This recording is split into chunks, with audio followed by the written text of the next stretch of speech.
Tanpa sadar hal yang kecil-kecil, saudara, dari dulu saya megang sesuatu, bukan megang bini langsung jadi emas, bisa berhasil. Ya, mulai dari anjing saya sentuh bisa berhasil. Loh ya, si Tuhan mau saksi, mau lanjutin khotbah, main tenis juara, kesaksiannya bagus, raket disentuh juara. Saya percaya akan juara terus, asal jangan nomor 2 kan Tuhan. Ya kan, kalau bisa latihan tenis, bisa latihan drum. Setuju, katakan amin. Makanya itu pelajaran buat saudara, kalau pengkhotbah jangan disela. Itu namanya senjata makan Tuhan. Haleluya. Tuhan itu baik. Ya. Ayo kita sadar. Ayo kita belajar. Apa sih rahasianya? Saudara, buka Mazmur 60. Mazmur pasal 60. 2 Samuel 8 ini punya latar belakang. Atau sebaliknya, Mazmur 60 ini punya latar belakang. Latar belakang Mazmur 60 adalah 2 Samuel pasal yang ke-8. Jadi kalau engkau mau tahu kenapa Daud jadi superhero di dalam 2 Samuel pasal yang ke-8, saudara harus tahu siapa Daud di dalam Mazmur pasal 60. Doa memohon kemenangan, urgent prayer for the restorer favor of God. Artinya doa yang sungguh-sungguh urgent dari Daud supaya Tuhan memulihkan anugerahnya atas Israel. Siapa yang butuh anugerah Tuhan dipulihkan? Kita semua, bukan? Kita harus punya urgent prayer kayak itu. Doa yang sungguh-sungguh emergency. Ya, untuk memimpin biduan, menurut lagu Bunga Bakung Kesaksian Miktam, perintah dari Daud untuk apa? Diajarkan Mazmur 60. Artinya apa? Berarti Mazmur 60 ini bukan cuma untuk dinikmati, dijadiin lagu, tapi Allah melalui Daud mau ajarkan ini kepada umatku. Ajarkan ada rahasia khusus dalam Mazmur 60 ini. Demikian aku membuat Daud kemenangan, memberikan Daud kemenangan. Demikian kalau engkau ajarkan dan orang-orang mau nurut, mereka akan dapat kemenangan yang sama. Artinya, kalau saudara mau menang seperti Daud di Mazmur 2 Samuel 8, saudara harus belajar dari Mazmur 60. Karena Tuhan bilang ini adalah Mazmur yang harus diajarkan. A miktam of David for teaching. Kedua, ketika ia memerangi apa? Orang Aram, Mesopotamia, orang Aram Soba. Ketika Yoab pada waktu pulang telah memukul kalah 12.000 orang Edom di lembah Asin. Itu kan kejadiannya 2 Samuel 8. Iya kan? Ini loh latar belakangnya. Saya akan bacakan. Ayat 3. Ya Allah, Engkau telah membuang kami, menembus pertahanan kami. Engkau telah murka, pulihkanlah kami. Engkau telah menggoncangkan bumi dan membelahnya. Perbaikilah retak-retaknya, sebab bumi telah goyang.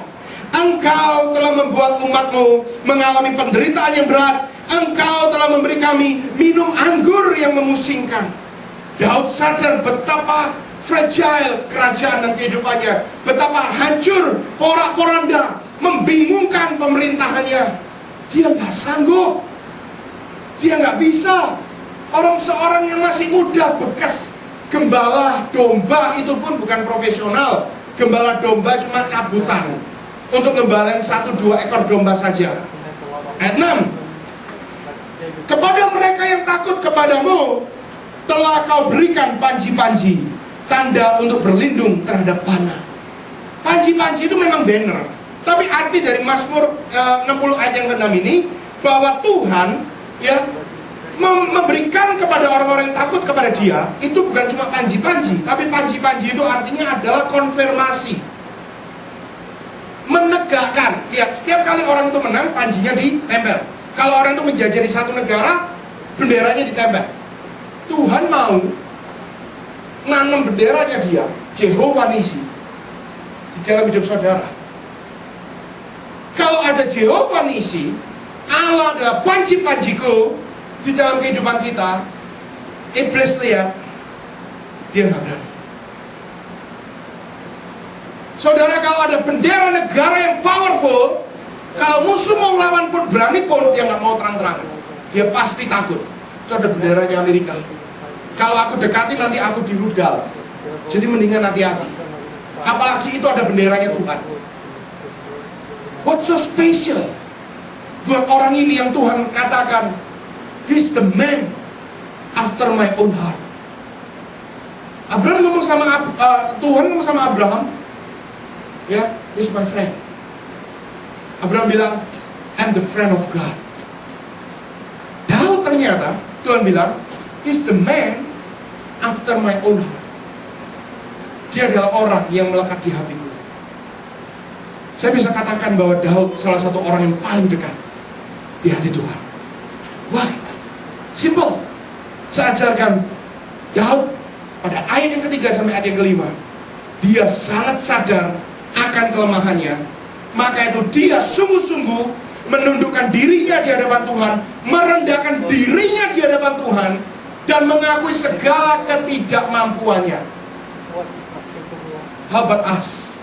How about you? Apakah kita menundukkan diri kita di hadapan Tuhan? Benar. Kadang-kala saya sering bilang, kita menundukkan diri kita atau merendahkan diri di atas gunung yang paling tinggi. Ya, mendingan orang yang paling sombong yang ada di daratan daripada orang yang merendahkan diri di atas gunung yang paling tinggi. Kalau saya ada di daratan, saya menengadah ke atas begini, saya masih lebih rendah daripada orang yang ada di atas gunung paling tinggi tapi pura-pura merendah. Orang Jepang itu nggak percaya ke Jepang. Papa saya tuh iseng bilang, lu tahu, bongkar aja semua tokonya, minta itu dilihat tapi jangan dibeli. Dia tetap bilang arigato. Saya nggak tahu sekarang. Dulu gitu. Saya iseng, papa saya iseng, ya kan? Diajarin, saya masuk ke toko, saya lihat, ini this, saya coba, minyak wangi, saya beli cuma yang kecil, ya kan? Mereka, arigato. Saya bilang, orang Jepang ini rendah hati, ya kan? Kalau arigato udah kayak kita, thank you. Kalau kita thank you-nya ke atas. Kalau mereka begini, 90 derajat. Apakah mereka rendah hati? No. Orang yang paling sombong itu orang Jepang. Gak mau kalah. Daripada dikalahkan mending mati, bunuh diri. Kalau kita gagal bisnis, ya bisnis lagi. Bangkrut, ya mau file bankruptcy, bisnis lagi. Orang Jepang bangkrut, bunuh diri. Nah, berani kayak gitu. Itu sombong. Banyak orang Kristen yang kayak gitu. Shalom. Shalomnya sampai mau ke kaki begini. Hatinya sombong luar biasa. Tapi di sini tidak ada. Saya percaya benar di sini tidak ada. Kalau sombong saudara tidak ada lagi. Orang sombong tidak mau ke gereja yang tidak seberapa banyak jemaat. Orang sombong itu mau sesuatu yang bisa dipamerkan, ya kan? Mana jemaatmu? Mana gerejamu? Oh, gerejaku gereja A. Lihat ini, canggih kan? Ya kan? Gak penting gerejanya yang canggih, Bu, Pak. Yang penting Anda masuk surga. Kalau Anda masuk surga, pasti gerejanya canggih. Amin. Karena canggih di mata Tuhan beda dengan canggih di mata manusia. Canggih di mata manusia itu kalau bisa ngambil jemaat sebanyak-banyaknya, either dari gereja lain, itu canggih, iya kan? Tapi kalau canggih di mata Tuhan, saudara bertobat dengan Roh Kudus. Ayo kita mau belajar. Sadar akan kelemahannya dan ketidakmampuan itu Daud, saudara. Dia baru menjabat raja atas seluruh Israel. Pemerintahnya belum solid. Anak buahnya belum semuanya setia. Dia nggak tahu mana yang setia, mana yang tidak. Daud nggak tahu. Tapi yang dia tahu, musuhnya tahu akan hal ini. Orang Aram tahu akan hal ini, orang Moab tahu akan hal ini, orang Filistin tahu akan hal ini. Daud barusan naik jadi raja. Mumpung belum dia terlalu lama dan kerajaannya menjadi solid dan besar, ayo kita hantam dan serang rame-rame. Diserang, berentet terus. Makanya itu setan, kalau saudara bertobat diserang terus. Karena dia mikir sebelum lu bertobat terlalu lama, nanti jadi solid, masih bingung-bingung, masih tobat baru, dihantam terus, supaya saudara jatuh. Tapi sekalipun saudara bertobat, saudara baru cinta Tuhan, diserang banyak masalah, kalau saudara bilang, Tuhan, aku tidak mampu, Engkau yang mampu, aku ini tidak ada apa-apanya, Engkau yang membuat aku berhasil. Engkau sadar, bukan cuma dari mulutmu, tapi dari hatimu. Oh Tuhan akan memberikan perlindungan yang kuat, seperti dia memberi perlindungan kepada Daud ini. Saudara, akhirnya dia menang.